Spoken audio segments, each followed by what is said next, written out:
निर्भीड निष्पक्ष वृत्तांकनाचा बुलंद आवाज राजसत्ता न्यूज.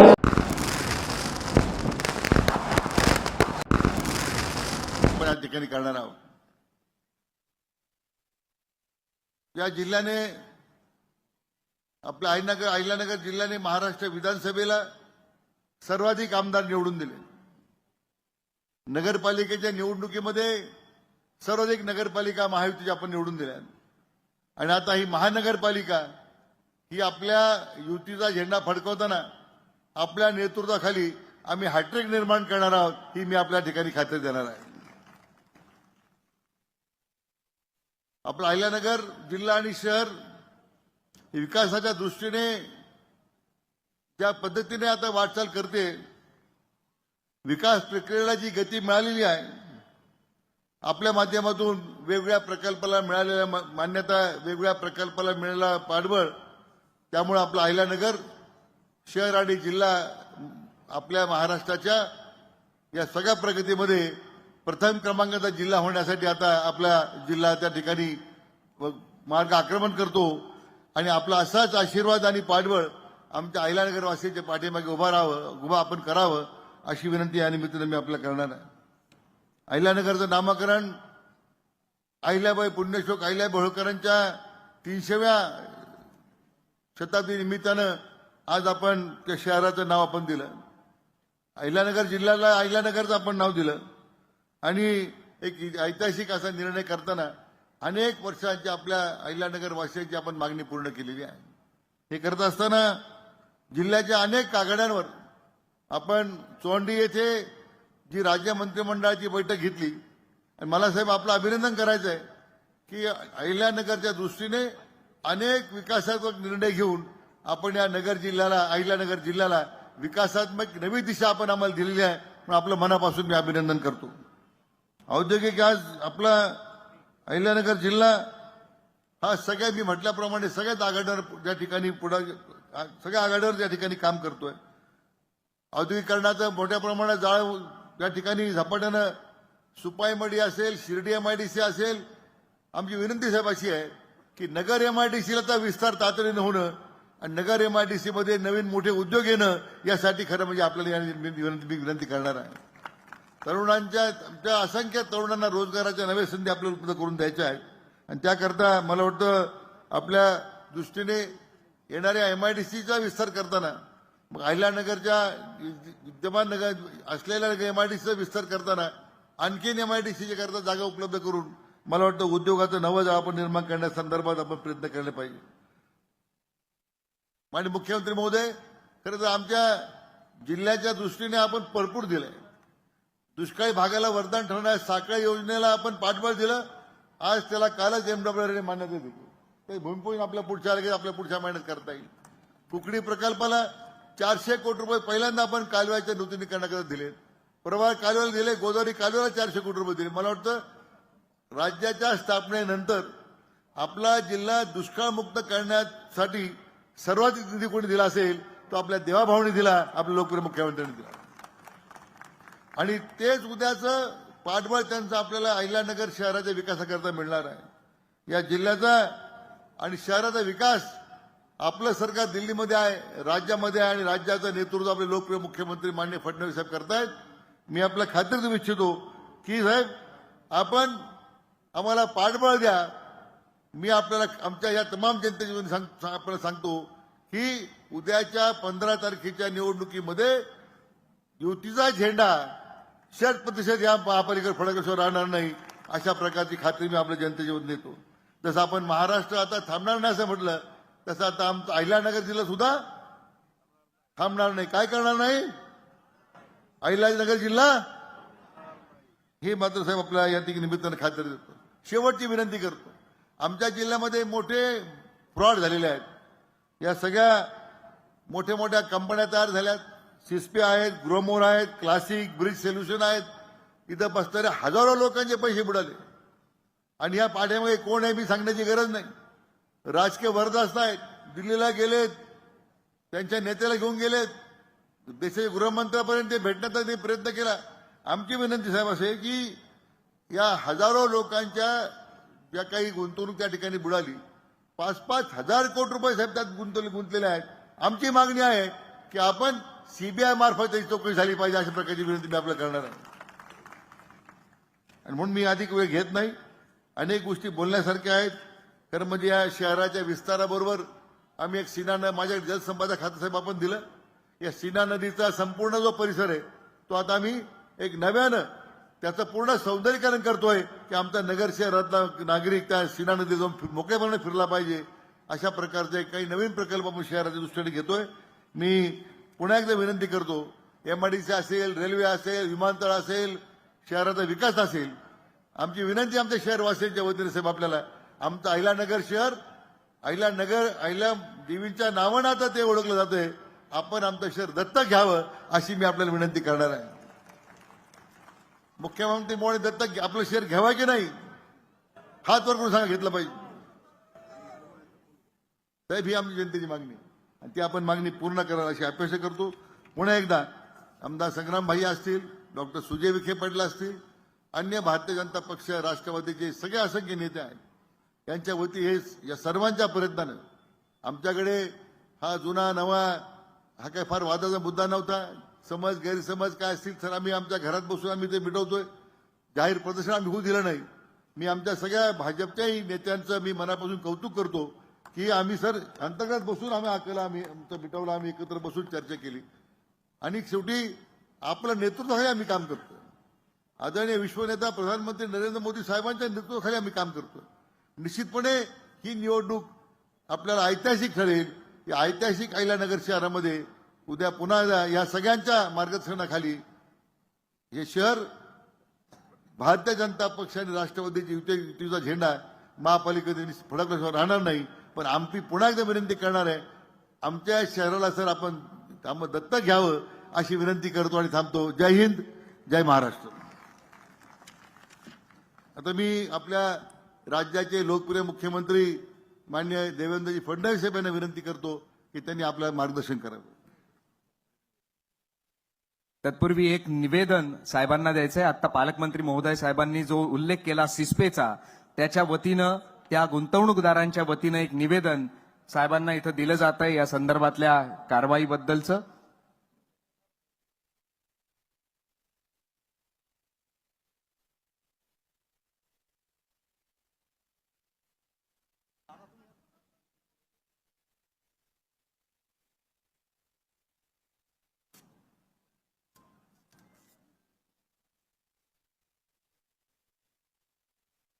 यानंतर जोरदार टाळ्यांनी आपण स्वागत करूयात महाराष्ट्राचे लाडके मुख्यमंत्री माननीय नामदार देवेंद्रजी फडणवीस साहेब यांचं.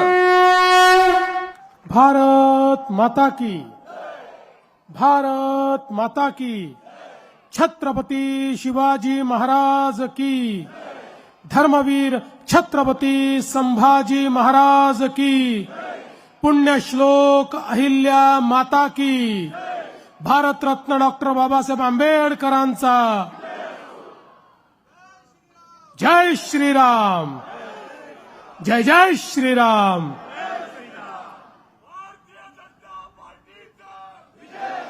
हिंदवी स्वराज्याचे सरसंस्थापक छत्रपती शिवरायांना मानाचा मुजरा करतो. पुण्यश्लोक लोकमाता अहिल्यादेवी होळकर यांच्या चरणी नतमस्तक होतो. भारतीय राज्यघटनेचे शिल्पकार भारतरत्न डॉक्टर बाबासाहेब आंबेडकर यांना मानवंदना अर्पित करतो. आणि अहिल्यानगरमधील आजच्या या प्रचार सभेमध्ये मंचावर उपस्थित असलेले महाराष्ट्र विधान परिषदेचे सभापती माननीय राम शिंदेजी, आपल्या जिल्ह्याचे पालकमंत्री आणि राज्याचे जलसंपदा मंत्री राधाकृष्ण विखे पाटीलजी, मंचावर उपस्थित असलेले लोकप्रिय आमदार संग्राम जगतापजी, मोनिकाताई राजळे, विक्रमजी पाचपुते, आपले युवा नेते आणि माजी खासदार सुजय विखे पाटील, माननीय श्री बबनदादा पाचपुते, श्री विजयजी चौधरी, अनिलजी मोहिते, रवीजी अनासपुरे, आमचे पीपल्स रिपब्लिकन पार्टीचे प्रमुख ज्यांनी आपल्याला पूर्ण या ठिकाणी समर्थन दिलंय आणि संपूर्ण महाराष्ट्राचा दौरा ते आपल्यासोबत करतायत असे श्री जयदीपजी कवाडे, श्री संपतजी बारसकर, दिलीपजी भालसिंग, श्री अक्षयजी कर्डिले, नितीनजी दिनकर, अशोकजी सावंत, विनायकराव देशमुख, या ठिकाणी उपस्थित श्री अशोक गायकवाड, सत्यजितजी कदम, अभयजी आगरकर, महेशजी नामदे, श्री सुनीलजी रामदासी, बाबासाहेब गायकवाड, गणेशजी भोसले, राजेंद्रजी काळे, भगवानजी लुलसुंदर, त्याचप्रमाणे भरत ठुबे, गीताताई गिल्डा, सुरेखाताई विद्ये, या मंचावर बाजूला उपस्थित असलेल्या भारतीय जनता पार्टी, राष्ट्रवादी आपल्या महायुतीचे सर्व उमेदवार, या ठिकाणी अत्यंत मोठ्या संख्येनं उपस्थित असलेल्या माझ्या सर्व लाडक्या बहिणी आणि तितक्याच लाडक्या भावांनो, आज मला अतिशय आनंद आहे की अहिल्यानगरमध्ये महानगरपालिकेच्या प्रचाराकरता मी आलो आहे. आनंद या गोष्टी करताय की यापूर्वी ही निवडणूक झाली होती, पण ती निवडणूक अहमदनगर महानगरपालिकेची निवडणूक होती. ही पहिली निवडणूक आहे की ज्या निवडणुकीतला महापौर हा अहिल्यानगरचा महापौर या ठिकाणी आपण निवडून देणार आहोत. खऱ्या अर्थानं छत्रपती शिवरायांनी हिंदवी स्वराज्याची स्थापना केल्यानंतर त्या साम्राज्याला विस्तारित करण्याचं काम ज्यांनी केलं, त्यामध्ये आमच्या पुण्यश्लोक अहिल्या माता ज्यांनी राज्य कसं करावं, जनतेचं पालन पोषण कसं करावं, कशा पद्धतीनं सामान्यातल्या सामान्य माणसाला अधिकारिता द्यावी, सुरक्षित कसं ठेवावं, समृद्धी कशी आणावी, उद्योग कसे तयार करावे, अशा सर्व गोष्टीचा वास्तुपाठ आपल्या राज्य कारभारातनं ज्यांनी करून दिला. आणि म्हणून अखिल भारतामध्ये मोगलांनी केलेली, उद्ध्वस्त केलेली तमाम हिंदू देवस्थानं, तमाम हिंदू घाट हे बांधण्याचं काम ज्यांनी केलं, त्या अहिल्यादेवी होळकरांच्या नावानं आज हा जिल्हा ओळखला जातो. कारण त्यांचं जन्मस्थान चोंडी, ज्या ठिकाणी आमच्या रामभाऊ शिंदेंच्या नेतृत्वात आम्ही कॅबिनेटची बैठक घेऊन एक प्रकारे चोंडी विकास आराखड्यासोबत या महाराष्ट्रातल्या सगळ्या ज्योतिर्लिंगांच्या विकासाचा एक आराखडा मांडला.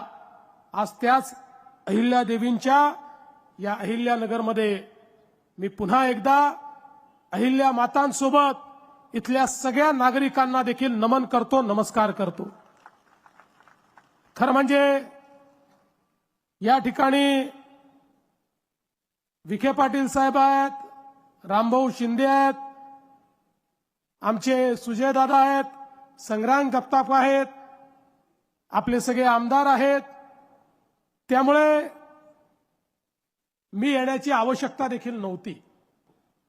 पण मी हा विचार केला की या निमित्ताने आपल्याशी संवाद साधता येईल, या निमित्ताने आपलं दर्शन घेता येईल आणि त्याचसोबत आपल्याला ज्या काही अडीअडचणी आहेत त्या समजून घेता येईल.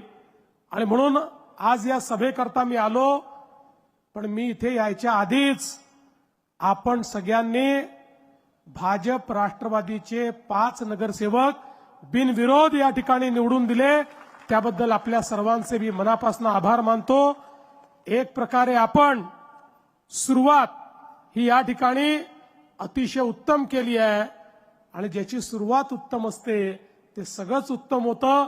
त्यामुळे माझ्या मनामध्ये पूर्ण विश्वास आहे की या महानगरपालिकेमध्ये आपल्या महायुतीचाच महापौर बसेल आणि पूर्ण बहुमत हे आपल्याला या ठिकाणी निश्चितपणे मिळेल. खरं तर बंधू भगिनींनो, आपण जर बघितलं तर आपल्या देशामध्ये जवळजवळ 70 वर्ष शहरांकडे दुर्लक्ष झालं. आम्ही गावाचा विकास करत होतो, तो विकासही महत्वाचा होता. भारत हा गावांमध्ये बसतो, त्यामुळे त्याचा विकास झाला पाहिजे, संकल्पना योग्य होती. पण 70 वर्ष गावाचा विकास करता करता शहरांकडे मात्र शासनाचं दुर्लक्ष झालं. परिणाम काय झाला? शहरं वाढत गेली. अन्न, वस्त्र, निवारा, शिक्षण, आरोग्य, रोजगार या प्रत्येक गोष्टी करता गावाकडनं लोक शहरामध्ये आले. शहराची लोकसंख्या वाढत होती. आलेल्या लोकांना राहायला जागा नव्हती. झोपडपट्ट्या तयार झाल्या, अतिक्रमण झाली. ज्या बिचाऱ्यांना जिथे जागा मिळेल तिथे लोक बसले आणि त्यातनं शहराचा एक अविकसित अशा प्रकारचा विकास झाला. लोकसंख्या वाढल्यामुळे शहरामध्ये पिण्याच्या पाण्याच्या समस्या तयार झाल्या.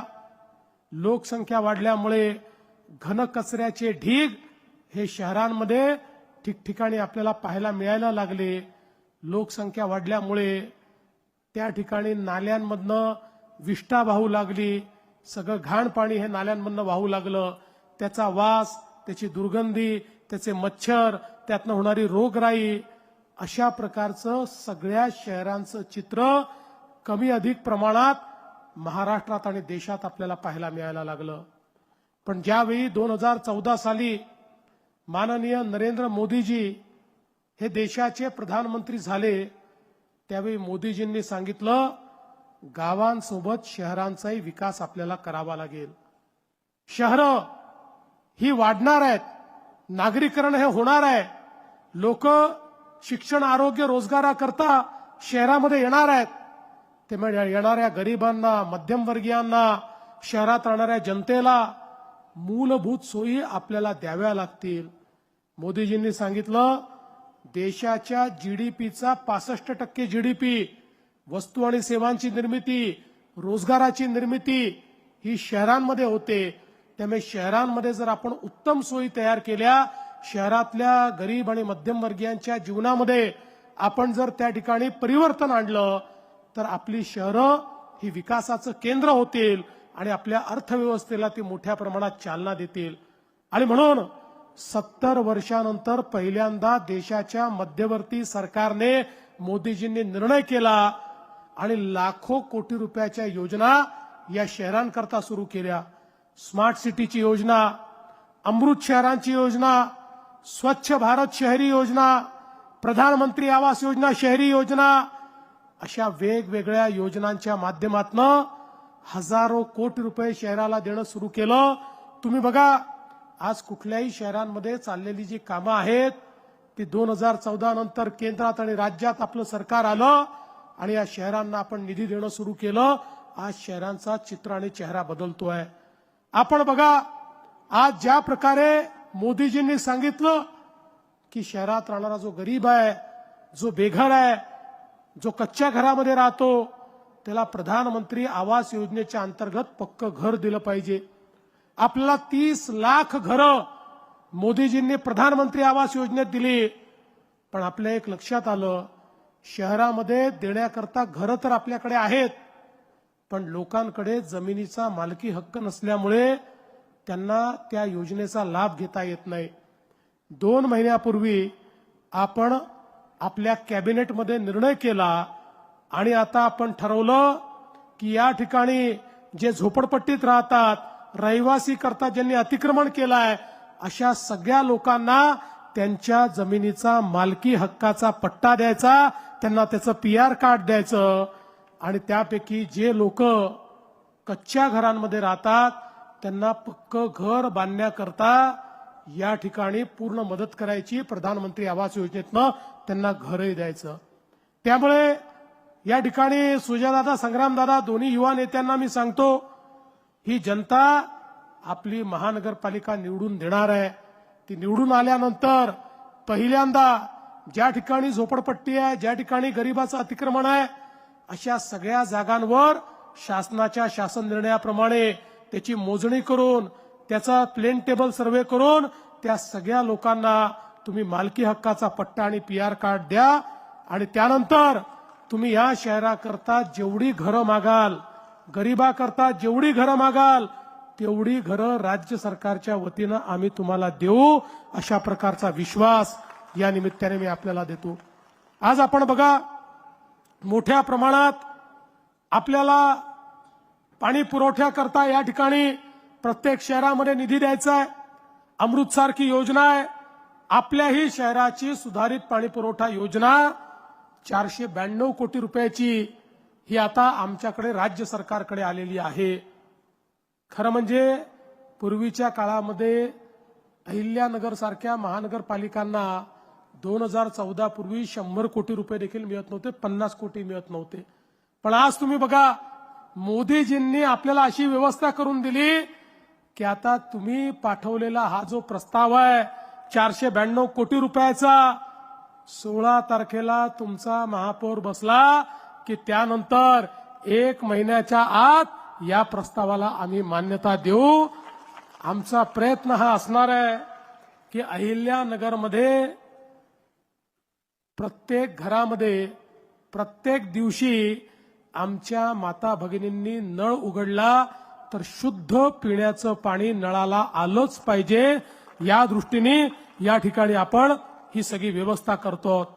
आज आपल्याला अमृतच्या योजनेतनं 164 कोटी रुपयाची भुयारी गटाराची योजना माननीय मोदीजींच्या माध्यमातून आणि राज्य सरकारच्या माध्यमातून या ठिकाणी मिळाली आहे. नगरोत्थानच्या माध्यमातून 150 कोटी रुपये हे 24 प्रमुख रस्त्यांसाठी मिळाले आहेत. त्यातल्या 13 रस्त्यांची कामं पूर्ण झाली आहेत. सुजयदादा असतील, संग्रामदादा असतील, यांनी या सगळ्या काळामध्ये खूप चांगल्या पद्धतीनं या ठिकाणी या शहरामध्ये काम केलेलं आहे. आणि आता शहरातल्या DP रस्त्यांचा देखील 350 कोटी रुपयाचा प्रस्ताव तुम्ही पाठवलाय.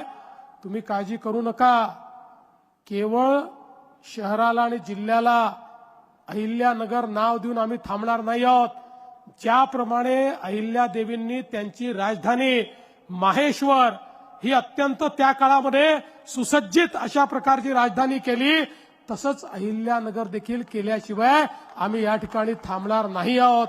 आणि म्हणून DP रोडचा विषय असेल, या ठिकाणी क्रीडा संकुलाचा विषय असेल, या सगळ्या गोष्टी या ठिकाणी करण्याचा प्रयत्न हा निश्चितपणे आम्ही करणार आहोत. आज आपल्याला माहिती आहे की या ठिकाणी आमचा सिंधी समाज आहे. विस्थापित होऊन जो सिंधी समाज आला, त्या विस्थापित सिंधी समाजाला, पंजाबी समाजाला देखील आता आपण निर्णय घेतला. त्या काळामध्ये ते या ठिकाणी आले, पण त्यांना ज्या ठिकाणी बसवण्यात आलं तिथली मालकी मिळाली नाही, त्या जागा फ्री होल्डच्या झाल्या नाहीत. आपण निर्णय केला, हे जे आमचे निर्वासित अशा प्रकारचे लोक आहेत त्यांनाही फ्री होल्डच्या जागा देण्याचा प्रयत्न आणि त्या संदर्भातला निर्णय आपण केला. अनेक शहरांमध्ये ते काम आपण पूर्ण केलं आहे आणि पुढच्या काळामध्ये याही भागामध्ये ते काम पूर्ण करण्याचा प्रयत्न आपण करणार आहोत.